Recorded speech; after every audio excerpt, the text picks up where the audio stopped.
சாதனைன்னு சொல்ல முடியாது, இது மிகப்பெரிய வேதனை. 4 ஆண்டுகளில் இந்த நாட்டை வந்து மிகப்பெரிய குட்டிச்சவராகனு தான் மிச்சம்.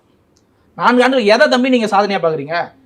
அதாவது வந்து ஒடுக்கப்பட்ட மக்கள் மீது இங்கே எத்தனை வன்முறை நடக்குது தெரியுமா? ஒவ்வொரு நாளும் நீங்கள் நாங்குநேரி சம்பவத்தை எடுத்துங்க, வேங்கை வயல் பிரச்சனை எடுத்துங்க, இந்த ஒரு மாணவன் தாக்கப்பட்டான் நாங்குநேரி, எல்லா பகுதியோட விவகாரத்தையும் நீங்கள் எடுத்துங்க. அப்போது எல்லா இடங்கள்லையுமே வந்து ஒடுக்கப்பட்ட மக்கள் மீது நீங்கள் வந்து சமூக நீதி பேசுகிறீங்களே, நான் ஒடுக்கப்பட்ட மக்களின் பாதுகாவலர்னு பேசுகிறீங்களே. நான் ஒன்று கேட்குறேன், உங்களுடைய கட்சி மாநாட்டிலேயே காமராஜர் போல் நல்லாட்சி கொடுப்போம்னு பேசுகிறீங்களா இல்லையா? காமராஜரை பற்றி உங்களுக்கு தெரிஞ்சது என்ன? எந்த போராட்டம் நடந்தாலும் போராட்ட காலத்தில் முதல் ஆளா ஐயா காமராஜர் முதல்வராக இருக்கும்போதே போவார்.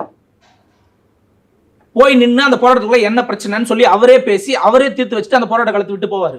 நீங்க இத்தனை சம்பவம் நடந்துட்டு இருக்குல்ல, தொடர்ச்சியா ஒரு போராட்ட காலத்துக்கு நீங்க நேரடியாக முதல்வர் போன ஒரு காலத்தை சொல்லுங்க, ஒரே ஒரு காலத்தை சொல்லுங்க, எங்க போயிருக்காரு இவர் நாட்டோட முதல்வரா?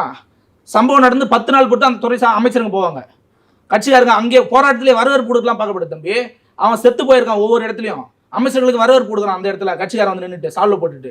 இதுதான் ஒரு கட்சியா? எந்த இடத்துல முதல்வர் போயிருக்காரு சொல்லுங்க. நீங்க எப்படி சொல்ல முடியும் காமராஜருடைய ஆட்சி கொடுப்போம்னு சொல்லி? காமராஜர் செல்லாத போராட்டங்களை ஏதாவது சொல்லுங்க, நீங்க சென்ற போராட்ட காலத்தை ஏதாவது ஒன்று சொல்லுங்க. சரி, இப்போ புரோட்டோகால் அந்த மாதிரி விஷயங்கள்லாம் வந்துருச்சு, துறை சார்ந்த விஷயங்கள் வந்து காமராஜர் காலத்துல இருந்த நிர்வாகமும் இப்போ இருக்க நிர்வாகமும் ஒரே மாதிரி கிடையாது. அப்போ ஏன் காமராஜர் ஆட்சி கொடுப்பீங்க? என்ன கொடுப்பீங்க? காமராஜர் ஆட்சியில் கொடுத்தது நீங்க என்ன கொடுப்பீங்க? கல்வி கொடுப்பீங்களா? அவர் ஆட்சி காலத்தில் இருந்த பள்ளிக்கூடத்தோட குறைவான பள்ளிக்கூடம் இருக்கு, மீதி மொத்த தனியார் பள்ளிக்கூடங்களா இருக்கு, அதை கொடுப்பீங்களா?